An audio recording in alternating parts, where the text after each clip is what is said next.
어떤 사람이 다윗 왕에게 아뢰어 이르되 여호와께서 하나님의 계로 말미암아 오베데돔의 집과 그의 모든 소유에 복을 주셨다 한지라.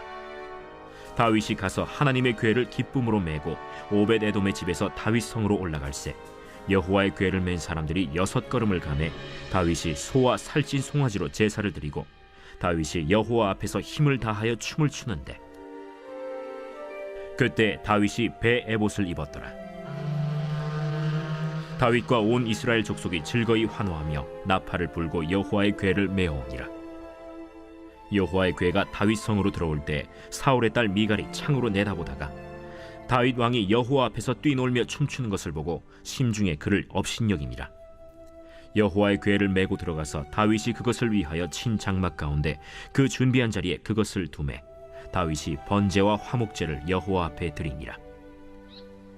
다윗이 번제와 화목제 드리기를 마치고 만군의 여호와의 이름으로 백성에게 축복하고 모든 백성 곧 온 이스라엘 무리에게 남녀를 막론하고 떡 한 개와 고기 한 조각과 건포도 떡 한 덩이씩 나누어 주매 모든 백성이 각기 집으로 돌아가니라. 다윗이 자기의 가족에게 축복하러 돌아오매 사울의 딸 미갈이 나와서 다윗을 맞으며 이르되 이스라엘 왕이 오늘 어떻게 영화로우신지 방탕한 자가 염치 없이 자기의 몸을 드러내는 것처럼 오늘 그의 신복의 계집종의 눈앞에서 몸을 드러내셨도다. 이는 여호와 앞에 산 것이니라. 그가 내 아버지와 그의 온 집을 버리시고 나를 택하사 나를 여호와의 백성 이스라엘의 주권자로 삼으셨으니 내가 여호와 앞에서 뛰놀리라. 내가 이보다 더 낮아져서 스스로 천하게 보일지라도 내가 말한 바 계집종에게는 내가 높임을 받으리라. 한지라. 그러므로 사울의 딸 미갈이 죽는 날까지 그에게 자식이 없음이라.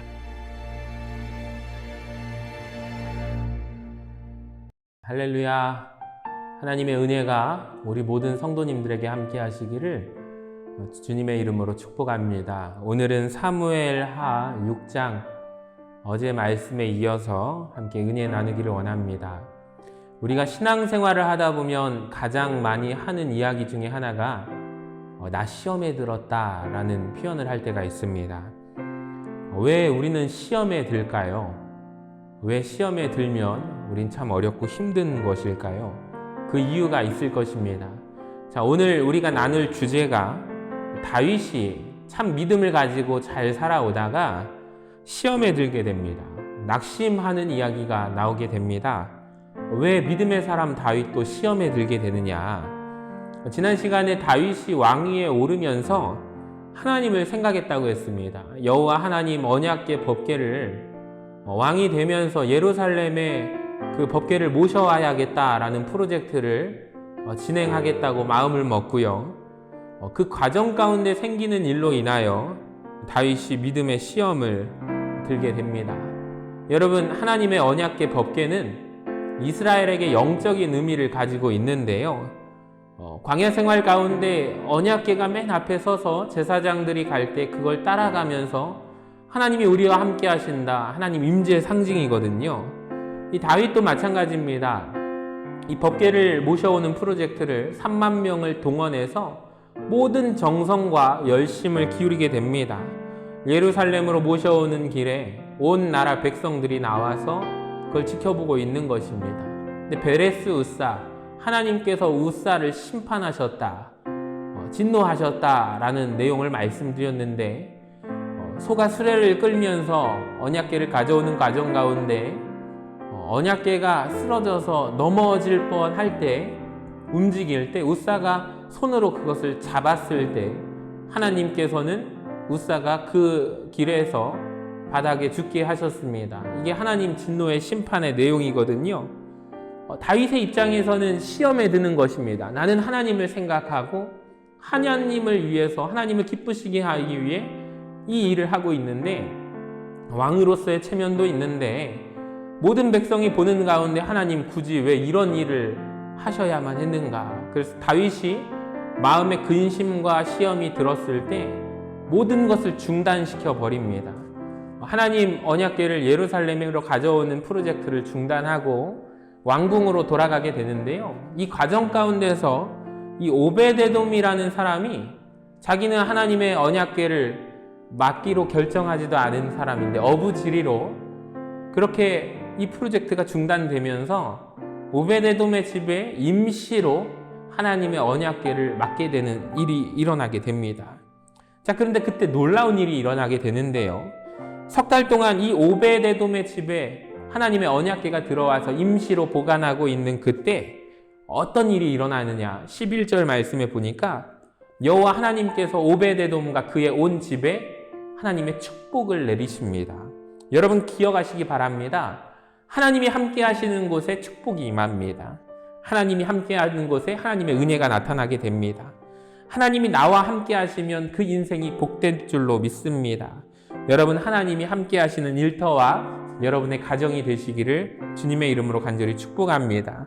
자, 오베데돔이 이 법궤를 맡게 되는데 석 달 동안 어떤 일이 일어나냐면요. 하나님이 평생에 주실 복을 이 석 달 동안 다 받게 되는 것입니다. 자, 이것을 근데 그의 자녀들이 잘 되고 가정이 형통하는 일들을 마을 사람들, 이웃들이 보게 되는 거예요. 이야, 하나님의 언약궤 법궤가 들어가는 그날로부터 오베데돔의 집이 잘 되는구나, 번성하는구나, 저 집의 모든 문제가 풀리게 되는구나, 병들게 된 게 고침받게 되고 저 가정이 형통하구나, 하나님의 은총과 축복이 임하는구나. 여러분 이 소문이 전해져서 다윗 왕의 귀에도 들어가게 됩니다.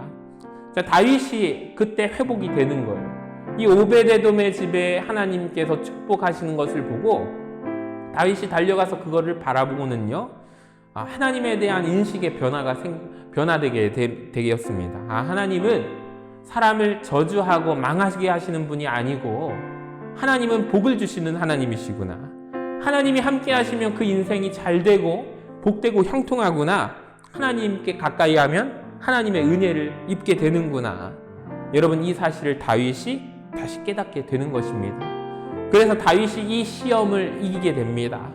여러분 하나님이 다윗에게 직접 말씀하셔서 그 시험 가운데 있는 다윗이 건짐받는 것이 아니라 오베데돔이 잘 되는 것을 바라보면서 다윗이 자기에게 닥친 믿음의 시험을 극복하게 된다는 말씀입니다. 사랑하는 여러분, 우리 주변에서 100마디의 말보다 한 번 보여주는 게 훨씬 더 중요하지 않습니까? 자, 오베데돔이 복을 받게 되니까 다윗이 그래, 내가 잘못 생각했지. 하나님을 가까이 해야 복을 받게 되지 라고 인식의 전환이 일어났다라는 거예요. 그래서 자기가 생각했던 모든 부정적인 생각, 근심들을 다 거두고 다시 예루살렘으로 법궤를 모셔오는 프로젝트를 진행하게 되는 것입니다. 사랑하는 여러분, 우리 주변에 어렵고 힘든 분들, 그 사람들을 일으키는데 하나님께서 여러분을 축복하셔서 여러분을 통하여 그 사람들을 건지는 오베데돔의 축복이 저와 여러분에게 있게 되기를 주님의 이름으로 간절히 축복합니다. 자, 잘 보세요. 이후에 다윗이 어떻게 변하는가? 자기가 포기했던 그 예루살렘으로 모셔오는 법궤 프로젝트를 다시 한번 두 번째 모시고 오는 그 과정 가운데 어떻게 하는지를 보시기 바랍니다. 자기가 이제는 뒷짐지고 감독하고 명령하는 왕의 모습이 아니라요, 이제는 온 힘을 다하여 예배자가 됩니다. 그것도 춤추는 예배자의 모습으로 변하게 됩니다. 법궤를 메고서 행진을 합니다. 다윗이 원래 자리로 돌아오게 된 것입니다.